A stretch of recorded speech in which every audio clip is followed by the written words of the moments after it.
All right, so first question. You guys have been super busy lately, touring your asses off, playing with a slew of awesome bands like Me Without You, Circus Survive, and Touche Amore.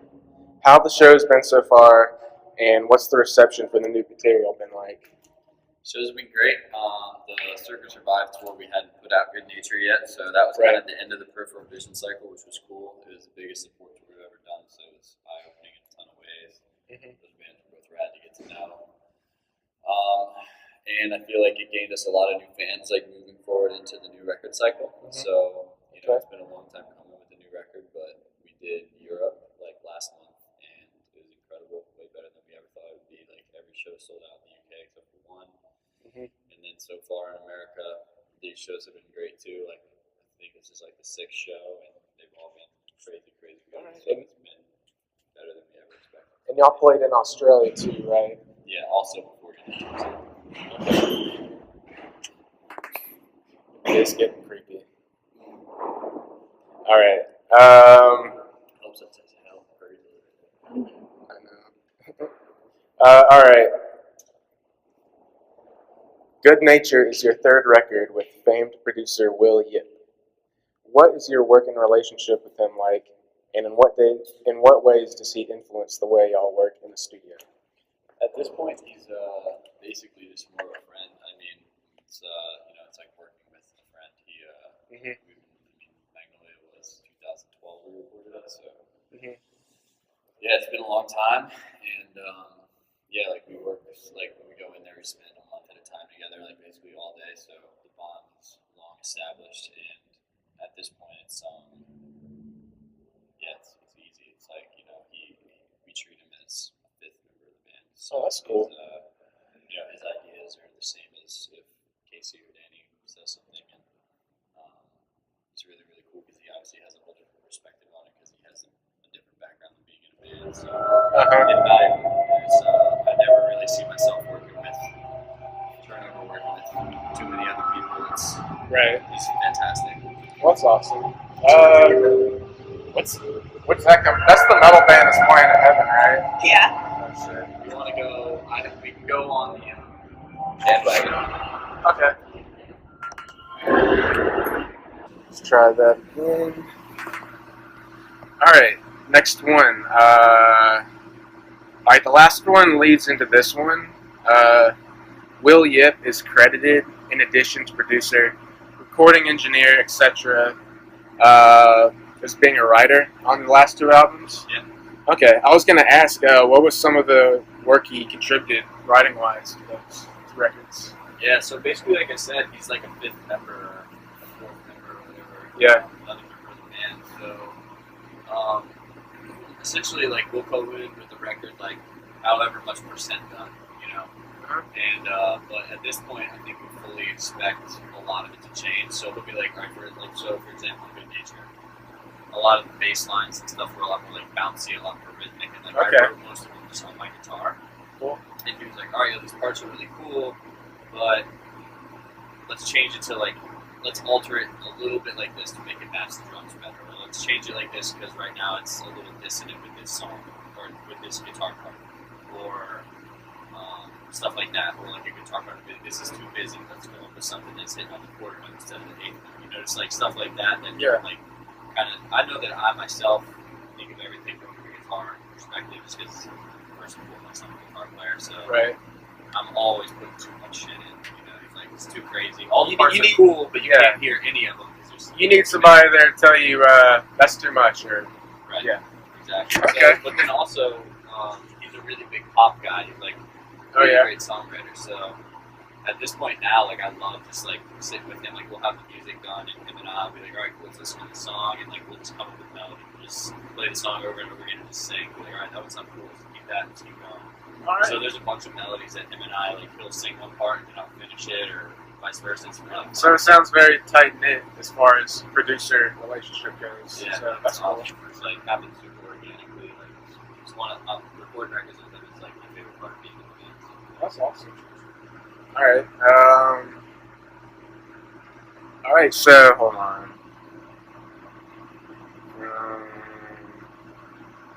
I guess that kind of leads into this next one also. What were some of the things y'all learned from writing and recording on your previous records that you applied to this new one, Good Nature? Alright, one more time. What are some of the things you guys learned from the writing and recording process of your previous? Yeah. Well, I think it's just different every time, you know, like every record is so different from each other, but I think that now we kind of like know what the process is like. When we first went in, we'd always just record like in basements and stuff, you know, so like we had no idea like what pre-production really was or like anything like that. So like at this point we know how the process works, you know what I mean? And I think we're just a little bit better prepared going into the studio, but it is so different every time, like because the records are so different and like the influences that we're trying to channel are so different. Like the tones are always so different, and the overall vibe is really different. Like we did Magnolia, we did like all the drums and bass, then all the guitars, then all the vocals. And then for Vision, we would do like 4 songs on the drums and bass, then do 4 songs on guitar, then do those 4 songs on vocals, and start the process over. This time it was just kind of here and there, like whatever we were doing. So it's different every time, which is cool because, like I said, being in there for weeks at a time can get really draining. But it's always cool. And, I've learned a lot. I'm always trying to absorb different things about like recording and stuff. And he's so fast with it at this point. I can't even like absorb a lot of it. But so you've learned like how to do it yourself too along the way. I mean, if I wanted to, and I really tried, I'm sure I could. But like I said, he's so quick. Like he's just sitting there like doing little key cuts that like I don't have any idea what he's doing and stuff. But I have learned certain things from him, and like if I like work on music at home, I like ask him certain things, and something's good with it. So it's cool. Definitely learned a ton of stuff from him. Even if it just comes, even just certain things about like how to structure songs and stuff, like what we talked about in the studio, like what riff might sound cool at a certain place because of what's already there, or how different places like how different mixes like fill different frequencies and stuff. Just about audio, just talking to him as a friend, you know, so it's awesome. You said he's a really big pop guy. I know, who is it? Joyce Manor and the Front Bottoms have kind of gone in a more poppy direction. Do you see yourselves kind of doing the same thing, or are you kind of going a different way and finding different influences? I think it's always changing. I mean, I think Good Nature is probably our most poppy record yet. But also by the same token, I think that it's got some parts that are like the most weird and jazzy and stuff. So I don't think I ever like really am thinking like, oh, I'm trying to sound like this. It's just like what I'm listening to, and that's what comes out. So we'll see. But when I say pop, I just mean like Will's really good at like. Right. I mean, he's really good at just like writing that chorus. You know what I mean? Like just being like, yo, the parts are all sick. Like Sunshine Time, for example. Like we had that song, and I was like, dude, this song is so poppy. Like we had the vocal melodies for the verse and the stuff all done, and like the chorus was like halfway there, and he sang that little part, and I was like, dude, like I don't know, like it's really poppy. He's like, nah, trust me, we gotta use it. We ended up using it, and it's really sick. So he's good stuff with that. And just like being like, all right, cool, this tempo, like would be good for this song. I'm thinking about this long, like. He's just like really into studying music and like people who are successful pop writers from like back in the day till now. He's just really intelligent, so he has a lot of knowledge. It's really cool to like be around that and absorb it from this kind of being there. That's awesome. All right, let's see. All right, listening to Good Nature, I'm hearing a more mellow and laid-back feel to the overall sound. Heavier on dynamics, more jangly, arpeggiated guitar, lush tones that give the music a very pastoral and natural feel, while also refining the moodier aspects of peripheral vision. Do you feel this is accurate? And, well, hold on. Was this a conscious, ignore that, because I had to chop and screw this question a little bit. Was this a conscious, I can't even talk. was this a conscious decision that y'all had going into this record? Think of it like a more like natural sound, like I would say that I do think that that is all accurate, but I don't think it was necessarily. I mean, we were conscious that it was that way. Like I was thinking, like, oh, right. these things are all like this, but it wasn't something where I was like, we needed to make it like this. You know, it was just like I was listening to more music from like the '60s and just things that are more that kind of stuff, and so I think it just kind of, because of the inspiration, came out like it. Okay. All right, this one's about the lyrics. Well, the lyrics on Good Nature seem to me to be more self-reflective than on previous records. For example, on a song like All That It Ever Was. What place were y'all at when making this record, and how much personal experience did you apply to the album lyrically? I think that all of our records are pretty personal. I'm like always I like write all the lyrics, but I think that Good Nature, I would say, probably has a little bit more personal reflection. I mean, there's always like certain songs that I don't necessarily like.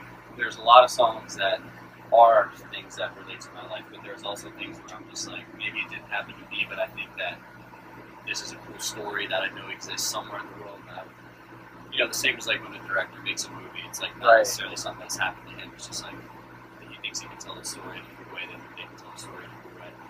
So some stuff's like that. I think Good Nature is just like a direct response to Peripheral Vision. Peripheral Vision, I was having, I think it was just like a really time full of change. Like I was in like my early 20s, or mine before Matt's a lot in your early 20s. So I think a lot of things that I had like kind of grown up believing and thinking, I was starting to like change my viewpoint on, and like that diminished my ego a lot, and I think it made me really self-conscious. So there was a lot of melancholy feeling, Yeah. And I think that Good Nature is like the warm side of that. It's kind of like the answer to the questions that I had, because I spent basically the 2 years between Peripheral Vision and this record just reflecting on all that stuff and trying to figure out what was good and what I felt. And it led me to some answers and some more questions. So it's a different person now than I was then. I'm sure the next record I'll have even more.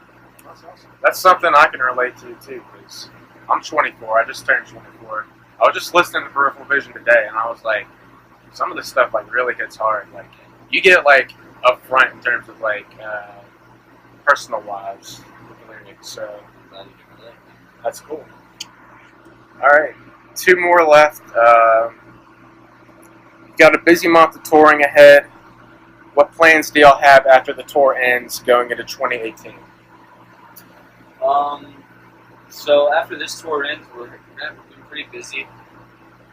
We were gone internationally in like Japan, Southeast Asia, and Australia, like all of July. And we were going to Europe for a whole month. And this is 6 weeks. And in between that, we've had like little things, like we did the listening parties for Good Nature. So it's been real busy. And I moved to California in May, so the summer just kind of flew by. So after this tour, we'll chill. We have Thanksgiving at home, and then we do Brazil in early December, which will be amazing. First time going there? Yeah. Awesome. And we're going to see what it's like. I might stay afterwards for a little while, do some exploring down there. It could work out, but it's a rainy season, so it could not be good for it.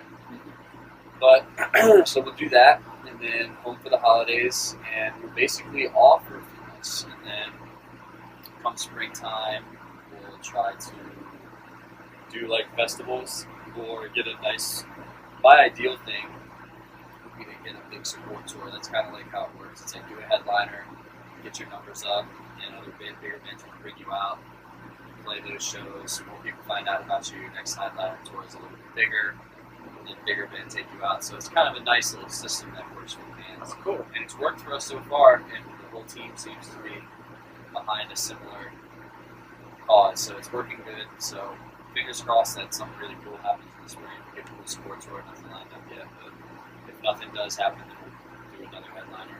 We have another one that we're working on right now with some cool bands that if it does happen, it will still be really cool. So we'll definitely be touring in the spring again.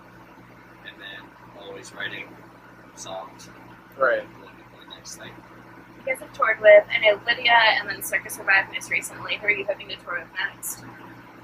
Oh man, I don't know.